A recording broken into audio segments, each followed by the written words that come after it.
Après avoir vu donc le tutoriel sur le paramétrage des propriétés du dossier sur Ciel de Vie Facture 2016, je vous propose donc un tutoriel qui est très important sur le paramétrage du menu liste, et il y a vraiment donc une procédure puisqu'il faut commencer vers le bas et remonter, et dans un premier temps effectivement nous allons voir le paramétrage donc des autres listes. Alors les autres listes, qu'est-ce que c'est? Voilà, c'est un paramétrage de différentes tables qui vont ensuite vous être utiles, et bien soit pour notamment créer les articles par rapport à tout ce qui est famille tiers notamment, et les unités. Alors famille agenda, alors vous voyez quand on double-clique dessus, on peut rajouter par rapport à des agendas, vous voyez, mais enfin en principe c'est pas le plus important quand on commence. Statut de vie, alors ça c'est intéressant.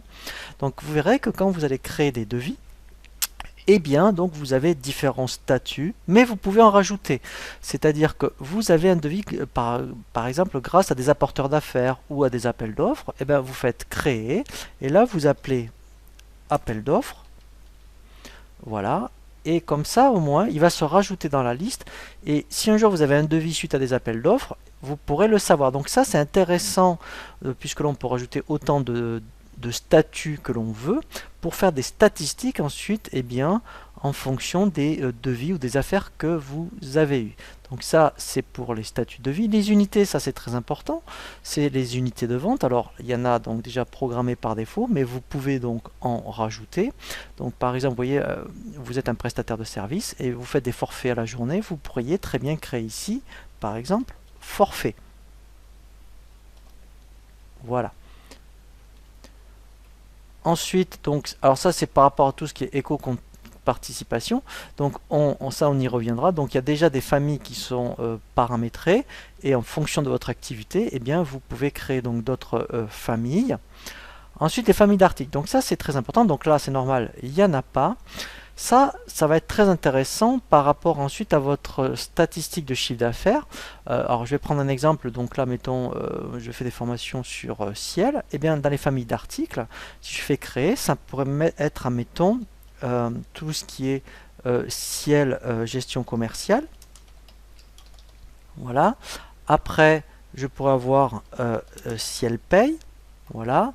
Après Ciel compta, etc., etc. Voilà, donc après donc je pourrais avoir EBP. Voilà, comme ça au moins, et bien ensuite je pourrais savoir à la fin du mois, et bien le chiffre d'affaires que je fais par type, je dirais, de famille de logiciels, puisque dans Ciel Compta, ça c'est une famille, je pourrais avoir Ciel Compta Évolution, Ciel Compta Libéral, voilà, dans Ciel Paye pareil. Voilà, donc là en fonction de vos articles, et bien après vous pouvez donc vous créer une famille, et vous avez à la fin du mois les statistiques par famille. Donc ça, sincèrement, je vous conseille de vraiment y réfléchir, c'est très important. Les fonctions, donc ça, ça c'est quand vous avez créé des contacts, et bien vous pouvez rajouter des fonctions. Voilà, les familles de tiers. Alors ça aussi, c'est très important, c'est les familles de clients. Donc si vous avez des clients de entreprise, ben, vous mettrez entreprise.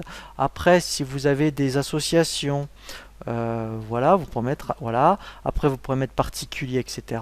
Comme ça, pareil, à la fin du mois, vous saurez exactement comment est réparti votre chiffre d'affaires en fonction des typologies de clientèle. Les titres, donc ça, c'est les civilités. Donc là, vous pouvez en rajouter. Forme juridique, voilà, bon, voilà, donc normalement il y a ce qu'il faut.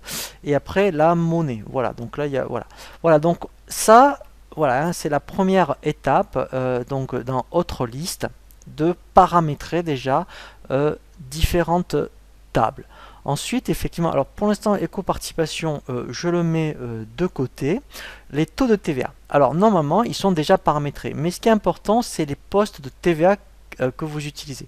Parce que donc si vous transférez après sur Ciel Compta par exemple, ou un autre logiciel de comptabilité, et bien pour les postes de TVA, et bien ici il va falloir mettre, vous voyez, donc mettons pour à 20%, dire ben moi j'utilise pas le 717, et bien vous faites modifier, et là vous changez le compte et vous mettez le vôtre, comme ça au moins en compta vous aurez vos bons comptes de TVA.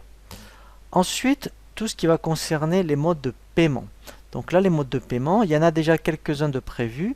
Alors, par exemple, et donc je vous conseille de créer ça lorsque vos clients, vous avez des paiements différés, chèque à 30 jours fin de mois par exemple.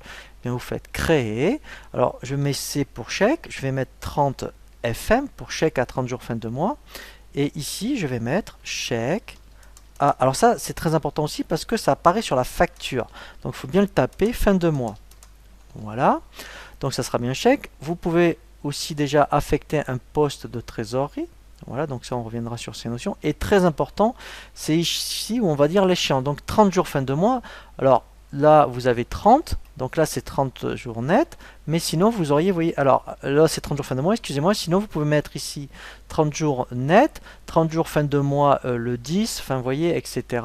Voilà, et vous avez toujours ici après un exemple. Voilà, donc ça c'est vraiment très intéressant. Donc je vous conseille de le préparamétrer avant donc de créer vos clients. Voilà, hein, donc ça dans le menu liste c'est vraiment une étape importante. Donc là après, eh bien, donc tout ça c'est lorsque de devis, là, de facture, voilà, c'est quand on a créé des devis, donc ça on va le voir. Et maintenant après effectivement, donc là on va voir dans le menu liste une deuxième étape, ça va être effectivement la création des articles et ensuite la création des clients.